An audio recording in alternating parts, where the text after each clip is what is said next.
seems like pleasant for white to try and set up a d4, e4 center supported by c3, f3.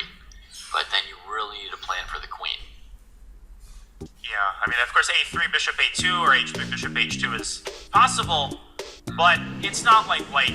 I mean, very often a minor piece can play a supporting role, and it can be, I like to phrase it as part of the same unit. Like if white plays c3, yeah, the bishop is hemmed in by the pawn, but that's not necessarily a bad thing. It's sort of lying in the shadows, buttressing your center. So it's not as simple as, oh, how many squares does the piece control? The game started, which normally means that they've got the first one or two moves figured out, and in Fedoseev's case, he's been playing quickly throughout the tournament in the opening phase. Interesting. Rob is responsible for one g4, and Bird is the player after whom one f4 is named, and both of their first names are Henry. Hank Grob. So and of course, C5. John Sicilian, the Italian player after whom this opening is named. Yeah, and here it's getting a big question mark. It's flying in the face of the bishop on g1, but if white plays f4, then the f4 pawn's hanging. If white plays f3, well, we've talked enough about the queen on h1 and how much she'll be complaining. It's very tempting to move the f pawn. So move one is a mistake, but I also think the e-Belvar is just a hater. Yeah. It just wants us to think that it's on our side, but in fact it hates all that is good and holy, and it downvotes cat videos and, the like. Even there, g3. Yeah. I actually think like f4 and e5, the problem is that black might lose a lot of purchase in the center. And we'll have to burn a tempo protecting this pawn one way or the other when white plays f4. Yeah, that is definitely a threat for black, that white could just grab that space with f4, get a tempo on the way. I would go e5 here, actually. To prevent f4. Another option would be g5, right? That would be also... But then, wait, how do you defend the b-pawn when white plays e5? Like, you have to calculate there. Oh, yeah, I was going to play bishop takes e5, but yeah, who knows? Oh, yeah, maybe. Okay, you do get away with it. And c3 actually prepares e5, so let me put this on the board. Very important. And actually, it's not so bad. e5, bishop takes e5. Maybe even d4 can be considered as an intermezzo. But the point, of course, is queen b7 is a terrible move because rook b8, and white is the one who's going to end up losing the rook. Yeah. You can play d4, I thought. But By just, the way, I guess... Sometimes in freestyle you get positions that look like queen b7, bishop b2, queen a8, bishop a1. Those kind of things are just so hard.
cuts off his king. Rough. Trying to force overtime. Sindarov is still better on the other board. I'm keeping an eye on the other game, and we'll navigate over there in a bit. Yeah, White's queen got out of h1, though. It's much more competitive than it had been before, right? Yeah, Jan is doing the head bob, like, oh, this actually isn't so bad after all. Is he equalizing by getting his knight? I mean, Fedoseev has to be careful. I know that sounds crazy, but if you lose the h-pawn, Jan's going to start playing for the win. Right, so he prepares to answer knight h5 with bishop e5, and Jan strikes with a pawn trade.